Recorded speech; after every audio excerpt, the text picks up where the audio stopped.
No terceiro tópico, a Bíblia e o outro evangelho. Eu vou deixar uma tag aqui, se você quiser adquirir este comentário, ou trimestral, ou esse PDF único. Imagina, eu só quero essa aula. Então, vou deixar aqui meu WhatsApp, né? Como você entra em contato comigo e você adquire este PDF. No ponto 1, uma nova metodologia. Eles criaram um novo método para isso.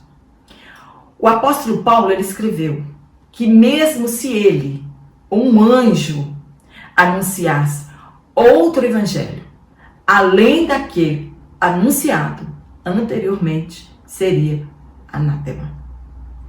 O evangelho, ele significa boas novas. E na atualidade, estão pregando um evangelho inclusivo, arrancando as páginas sagradas, a fim de agradar uma minoria que se sente excluída. Então, para agradar esses grupos pequenos, esta minoria, eles vão excluindo textos bíblicos para que essas pessoas não se sintam excluídas. Eles preferem ressignificar a Bíblia do que viver com a ideia da condenação eterna. Então, para eles é muito mais fácil. Vamos atualizar a Bíblia, mudar o linguajar, vamos mudar o pecado, vamos dar um novo significado para ela, e aí todo mundo vai para o céu. Essa é a ideia primária deles. Destroem os valores éticos e morais da palavra de Deus com o pretexto de que todas as pessoas sejam livres para escolher o seu próprio caminho. E que Deus deve aceitar as mudanças ocorridas com o passar dos séculos. Deus é eterno e Ele não muda. Na verdade, para eles, a Bíblia já se tornou obsoleta, ultrapassada e precisa ser atualizada. Neste caso, não é o autor da Bíblia o mais importante, e sim o leitor dela. Ele não pode se sentir excluído deste céu prometido aos que aceitarem a mensagem do Evangelho. Então eles também querem entrar nesse céu, participar deste céu. Não é o que Deus diz que importa para eles, mas o que o leitor contemporâneo acha que está certo. É o que os exegetas, os intérpretes, denominam de hermenêutica. Hermenêutica é a interpretação dos textos, dos sentidos, das palavras, que está centrada no leitor. Então, a hermenêutica hoje, ela não está centrada na palavra do Criador, mas no que o leitor interpreta, o que ele acha que é certo. A palavra, entre aspas, amor, por exemplo, ela foi ressignificada em relação ao amor entre homem e mulher. Alegam que para Deus o importante é o amor e não exclui o amor entre pessoas do mesmo sexo. Para eles, Deus, o autor, não importa mais, e sim o que o leitor acredita ser o certo. Nós não teríamos nenhuma preocupação se as pessoas quisessem viver no pecado e não se importassem com a Bíblia, e não se importassem com a palavra de Deus. Porque existem muitas pessoas que não crê num Deus poderoso, não crê na palavra de Deus, crê nos seus princípios, crê nele mesmo. E para ele a Bíblia pouco importa. Mas tem pessoas que ela quer viver, a vida dela do jeito que ela quer, mas ela quer estar incluída dentro da Bíblia. Ela quer morar neste céu, ela quer ter um casamento, ela quer ter uma família. E isso é o pior para a igreja da atualidade. Isso é o pior. No ponto 2, novas teologias. Se é outro evangelho, ele também possui uma nova teologia. Ele não tem a mesma teologia do evangelho deixado por Jesus Cristo. Teologia é o estudo da existência de Deus, das questões referentes ao conhecimento da divindade, assim como de sua relação com o mundo e com os homens. Do grego, Theos, Deus, termo usado no mundo antigo para nominar seres com poderes além da capacidade humana. Mas logos, palavra que revela. Por extensão, logia, que significa estudo. Então, surge, no meio de tudo isso, o que nós chamamos de evangelho social. Este movimento do evangelho social, ele está comprometido com o problema sociais como a pobreza, a desigualdade econômica e as tensões raciais. As pessoas já não seguiam a Jesus pelos milagres, mas pelo pão que comeram e saciaram.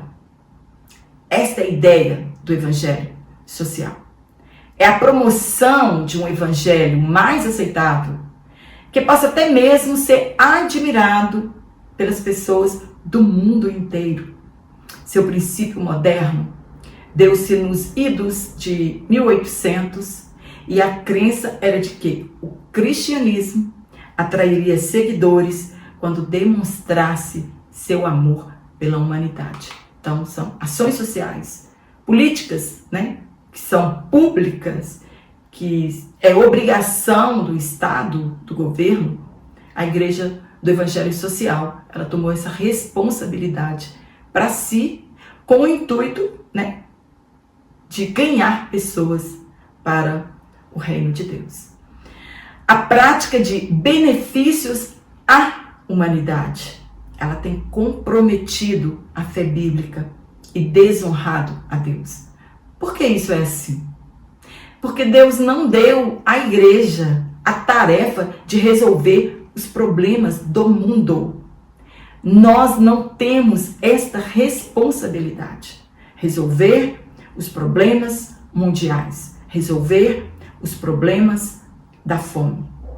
É uma nova roupagem do marxismo. Para eles, a diferença entre patrões e empregados era injusta por natureza e deveria ser sanada para que os trabalhadores parassem de ser oprimidos. Eles, Marx e Engels, queriam o caos na sociedade, a fim de que do terror surgissem a ordem e a igualdade. Eles desenvolveram então o Manifesto Comunista, apresentando então o socialismo científico. E nós sabemos que nenhum país que adotou esse regime, ele deu certo e nunca dará certo. A teologia inclusiva é que defende os relacionamentos homoafetivos como permitidos por Deus, sob a alegação do amor. E dentro dessa nova perspectiva, eles fazem apologia, isto é, eles defendem o evangelho social, o ecumênico, que é a união de todas as religiões, independente da sua crença, e o evangelho do homoafetividade. Se alguém pensa ao contrário dessa nova teologia, está fadado a ser perseguido e ser chamado de fascista. Hoje nós ouvimos muito na televisão, chamarem as pessoas da direita conservadora de fascista. Você é um fascista, isso é o fascismo. Então, o que é fascismo, Fascismo, ele é entendido por cientistas políticos e historiadores como a forma radical da expressão do espectro político da direita conservadora. É você impor pela força aquilo que você acha certo. Algumas características de uma pessoa que ela é fascista. Patriotismo exagerado, que assume posturas xenófobas e violentas. Outra característica, desprezo pelos valores da democracia liberal, como as liberdades individuais. Outra característica, construção de retórica violenta contra supostos inimigos internos que contribuem para a degradação moral da nação. Ser chamado de homofóbico, rejeição ou aversão a homossexual e a homossexualidade e termos discurso de ódio. É disso que nós somos acusados, né? Esse discurso do ódio, ele define o discurso de ódio como a manifestação de ideias que incitem a discriminação racial. Então, se você começar a falar contra o homossexualismo, né, contra as práticas que nós estamos vivendo hoje, isso é um discurso de ódio. Nós estamos querendo incitar as pessoas à violência, né? Então, ou religiosa de determinados grupos, na maioria das vezes, as minorias. Tudo isso se aplica à censura pública que muitos cristãos estão sofrendo. Hoje, o nosso discurso, ele é um discurso de ódio, homofóbico.